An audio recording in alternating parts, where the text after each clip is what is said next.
so many teachers just like yap around ad infinitum. Instantaneous, direct path, direct realization. When Ramana Maharshi was asked that, he said, it takes to a yogi's body, which is trained, 3 years minimum. 3 years minimum. For an average folk, it takes 12 years. 12-year sadhana is a 12-year phase, period. Indian tradition is extremely accurate and rich on timing. Time. Division of time. The division of time begins from a blink of an eye. Literally. It's a measure of time in Indian tradition. To the way the inhalation takes place, to the pose, repose, and so it goes, where the kalpas and epochs are measured. The whole science of Manvantara. It's so precise. From the minute, infinitesimal, to the picture of the, life span of gods themselves.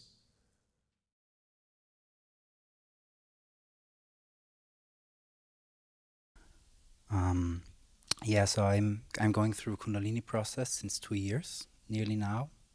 I had to surrender a lot to it, my career, during some time my health. It's now recovering a little bit. The big thing is I'm looking for relaxation. This is simply that space where I can finally rest, but it's coming to the point where as soon as I relax, the Kriyas start, and the more I relax, the more intense they are getting. And I would like to know, is there a stop to it? Is there a point where they are only like late in the night, between 12 and 2 o'clock they're often for me, but in other times of the day I find relaxation. Is there an end to it? Because for me it's so long, it sheds and sheds, and I see the transformation, but it's quite hard to go through this really with the trust, without a job. Yeah, I guess I'm afraid of the future. I'm simply trying to live in the present moment, to what you talked about, to live this when the three become one. This is a nearly daily experience as long as I do my sadhana, which is like 4 or 5 hours every day. Yes, so the question would be, is there a stop to it at some point where it calms down? Because I feel like I'm really powering through to find that point of relaxation that I deeply long for, to feel this love and simply be centered in it, relaxed into it, fall into it. Yes, and I guess the second thing would be, but I'm feeling it, that I should stay for the next days, as this work, I guess, is what is helping me. Yeah. So the end part of it is this, you're deciding in the moment right now whether to stay over the weekend. Is this, just want to understand this, the ending part, the ending bit. I mean, this is a feeling. I guess you will confirm it, but I feel like this is a place where this process can find some rest, some blockages can be undone, that everything flows freely. Hopefully, that they could in a way where it stays longer and not like just relief for some weeks. So of course I don't want to pretend and be disingenuous. I hate that. I don't, so I would say you must stay for the weekend. It's ridiculous not to, completely. Whatever I will tell you now will be just like a writing, prescription, but you need to go to the pharmacist and you need to kind of get the prescription, you need to read the label, you need to do your research, so. But since you're asking, what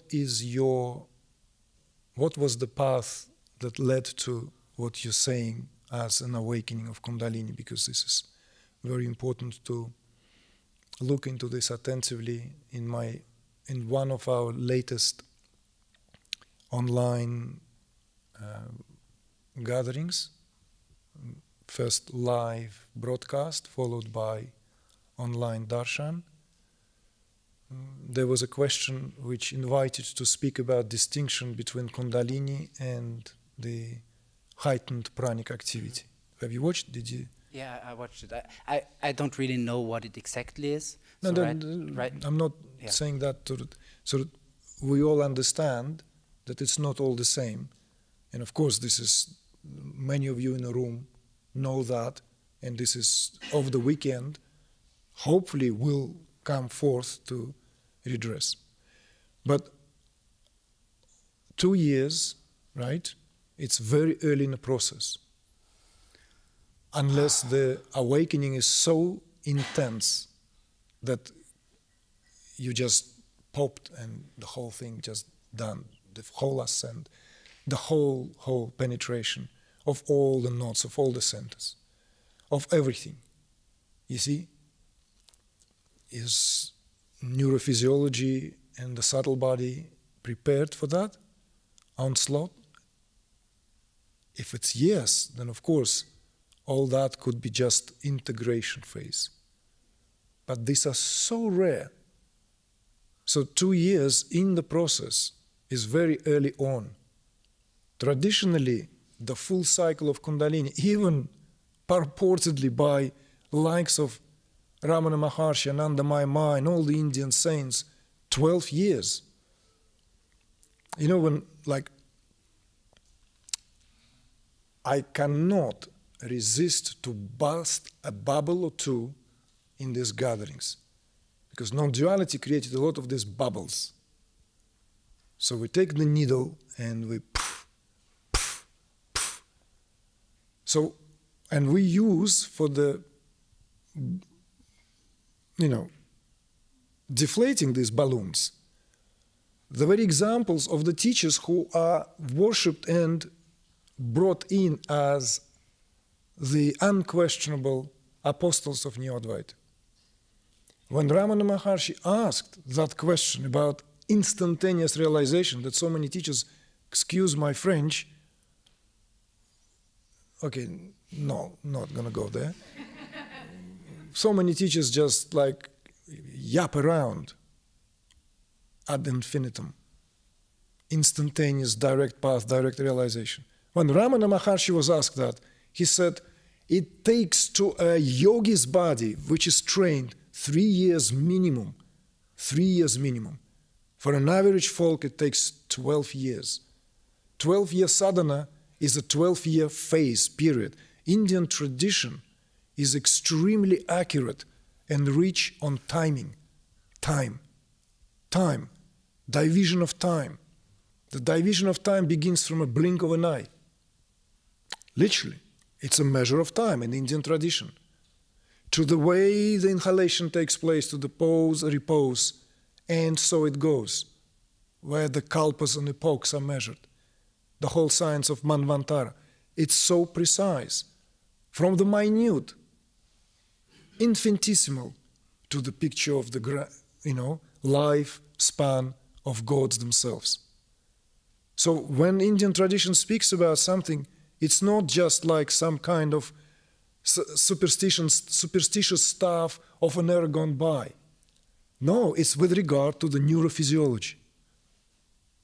So this is why Ramana's response, minimum 3 years for someone who's probably, he refers to light body already expanded like this, not like a thin little layer here, out beyond, like this, expanded.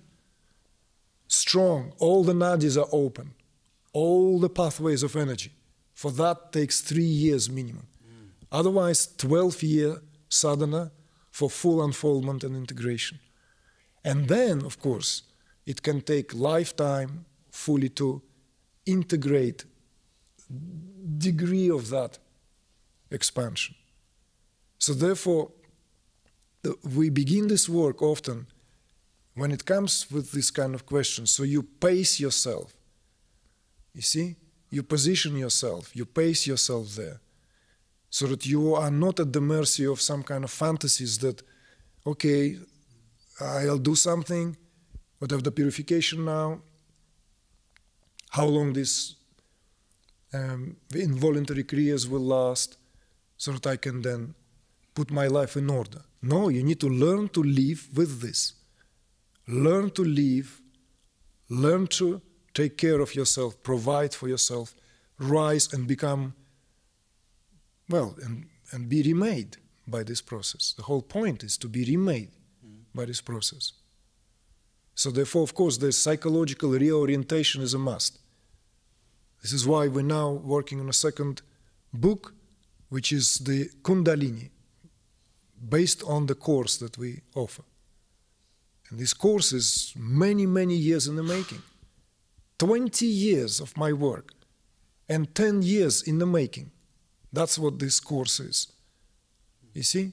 So if you haven't taken that course, you simply can't afford not to, because you are going through that process. You need to have answers to everything. You need to have no stone left unturned, so that there is layers of confidence in you. See, not just like, but layers of confidence of going through this process, being able to go consciously, creatively, beautifully. You see? Even though you will be thrown about aplenty, whatever is being experienced, none of us knows. Whatever is around the corner.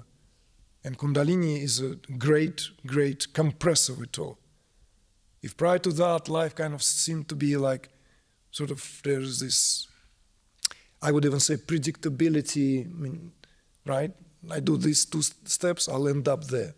With Kundalini, it's unpredictable, right? You're learning it now, you know? Yeah. It's like, can take you from here and there, and you end up elsewhere. And so, Kriyas may not stop for the rest of your life, so that's not to be worried about, because not all Kriyas are purificatory. You see? There are moves and moves, there are therapeutic works, trauma-related, where this people are put under conditions where the body can shake, vibrate, shake, so as to facilitate somatic release of what the body is storing here. And this is happening by itself now, right? This is the kind of shaking and shaking it off happening. So sadhana needs to be consecrated. This is why I could have also paced myself slightly differently. I could have started asking you, okay, so what spiritual traditions you've been initiated or dubbed with, what teachers you sat with, you know, like all this, how it come, like, you see? I'm not doing that because really, at some point I realized it doesn't matter. So if this happened because you simply did some, I don't know, ayahuasca trip, or some kind of like playing with consciousness-altering substances, or did some breathing, intensive breath-based workshop, or some shock happened in your life, some trauma, some loss, something that could cause that. All of it. All of it. So there we go. Right. So, but the question is, do you have sadhana, spiritual practice, consecrated? Something that you can kind of like know, well, this is not just, that's what I'm talking about. Like 1.5 hours of yoga every day. Yeah, but what is it based on? Who initiated you? How is it all like? What is it? Let's say, is it legit? What is it? What system based on? I guess Hatha yoga, Anusara yoga, something like that. But I'm also initiated in Kundalini Tantra yoga, something that very grounds me, with an Indian tantric master. Who is the master? He's called Mukta. Mukta. He has only very small students, but I feel he's legit, like from his presence, and he's like you. So you studied with him. You got this with him. Yes. No, I got it before. This led me to India, to him. He has very, very harsh teaching, not to try to understand anything, just turn off your mind, get into the body, just be. So he initiated you into sadhana. He initiated you. No, I have not been initiated. Okay. Like in this any initiation. Well, initiation, I mean, not necessarily garlands and flowers and like consecrated, initiated. So in other words, something that the teacher, this guy, right, So it's respectfully said among ourselves, we're all guys, right? It's just different degree of denim, but the rest is the same. So did he actually say, okay, well, take this with you home and let this be your sadhana? No. Okay, so that's what I mean. You see? That in itself has value, you see? Value. So that in itself has value. You see? Value. For example, if like this cup maybe cost 5 euros, or maybe it costs 500 euros. Do you know it? Can you tell? No, you see?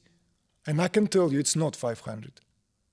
Maybe 7 euros, maybe I'm underestimating it, but no more. Okay, shop may sell it for 25, but on Etsy it will be 5. See? So no way it's 500. And there are cups that are ceramic. You can only tell if you know. But if I tell you that this cup is very precious, only one-off, masterwork on it, where is his signature? Well, this one he didn't even sign because it's so rare. He decided, I'm not going to even sign it. It's going to be so rare. And the value is in that placebo. See? Value is in that. So we might dismiss that, and there are amongst us that like, I will consecrate my own sadhana. I will do it. Well, be careful, you know. Be careful what you're doing. Just good luck, God bless you, you know, be safe. But it's best if it is given what is tried and tested, and there is some kind of subtle processes at work as well that guard and guide the process. That's what consecration here means. See? So we may rationalize and make it all sound all too clinical, but it's not. And it's all in the nature of malleability of consciousness and neuroplasticity of the brain. See? So it works here as well. So we can look at it from intricacies of how tradition speaks to it. Or if we are too Western for that, then at least we should imply a proper scientific method to find out why that works. Why that works. Why, if I go like this, it works at the level where no rationale can explain.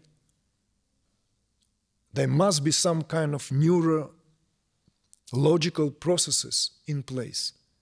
So at least go and find out from the point of view of neuroscience. But dismissing it because it's the era gone by, right? And, you know, like, you don't need teachers, you don't need traditions. To me, this is disingenuous, dishonest, and confusing. Because it works from that level. That level is the level of quantum. That's the quantum level. See? So this is where we still, even within the spiritual communities, don't know where to go.